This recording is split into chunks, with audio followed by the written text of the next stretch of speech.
Kapatid, naranasan mo na rin ba yung minsan na meron kang message o tinawagan na isang tao tapos hindi nag-reply sa'yo?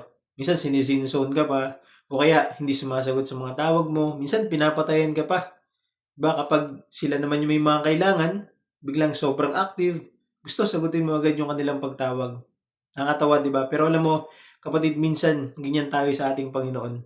Hindi tayo nagpe-pray, hindi tayo active sa Kanya, pero gusto natin sagutin niya ang lahat. Hindi tayo lumalapit sa Kanya, pero gusto natin lagi siya nandyan para sa atin. And yet, listen kapatid, si Lord mismo nauunang magsabi, narito ako. Pakinggan mo ang mensahe ng Panginoon para sa iyo. Sinabi ni Yahweh, nakahanda akong sagutin ang panalangin ng aking bayan, ngunit hindi naman sila nananalangin. Nakahanda akong magpakita sa naghahanap sa akin, ngunit hindi naman sila naghahanap. Sinasabi ko sa bayang ayaw tumawag sa akin, narito ako upang ikaw ay tulungan. Grabe ano? Ito yung Diyos na hindi naghihintay na maging perpekto ka muna, kundi siya ang nauunang kumatok sa puso mo, sa puso natin. Yung palaging nandyan para sa'yo. Ang context po kasi ng verse na ito yung mga panahon na ang Israel ay sobrang titigas ng mga puso, rebellious, tumalikod sa Diyos at sumasamba sa mga Diyos-Diyosan.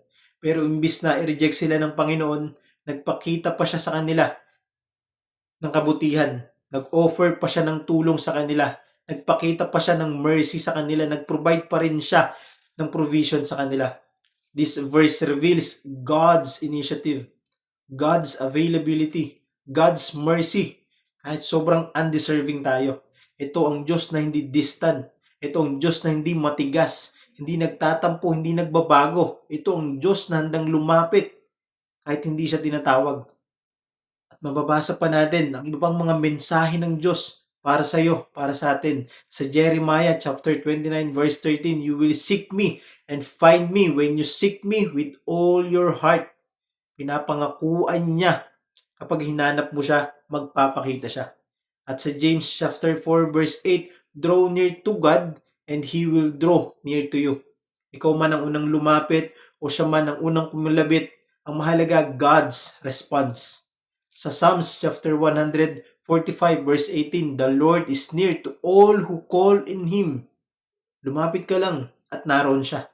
Ganon din ang mensahe na pinapahayag sa Luke chapter 15 verse 20. The prodigal son, nung nagdesisyon siyang bumalik sa tahanan nila, habang malayo pa siya, nakita na siya ng kanyang ama at tinakbo ito para yakapin.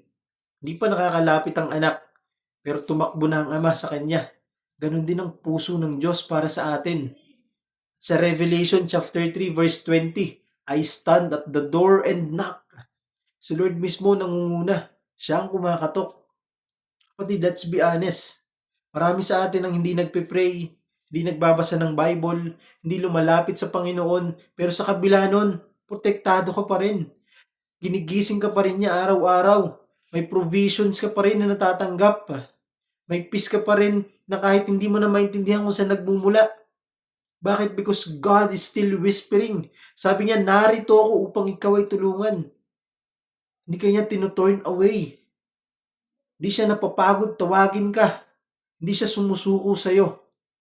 Kaya kung nararamdaman mo ngayon na parang malayo ka sa Diyos, yung feeling mo na hindi ka qualified lumapit, kung feeling mo na hindi ka naririnig, palagi mong alalahanin ng mensahe at tugon sa'yo ng Panginoon, narito ako. Hindi ka niya hinihintay na magbago muna bago lumapit, kapatid. Hindi ka niya hinihintay maging malinis bago ka pakinggan. Hindi mo kailangan maging perpekto. Ang kailangan mo lang ay isang totoong paglapit at pusong tapat. Because long before you sought Him, He was already seeking you. Long before you said, Lord, help me, He was already saying, narito ako upang ikaw ay tulungan. Kaya ngayon kapatid, lumapit ka sa Kanya, tawagin mo siya, hanapin mo siya. Hinihintay ka lang niya. Amen?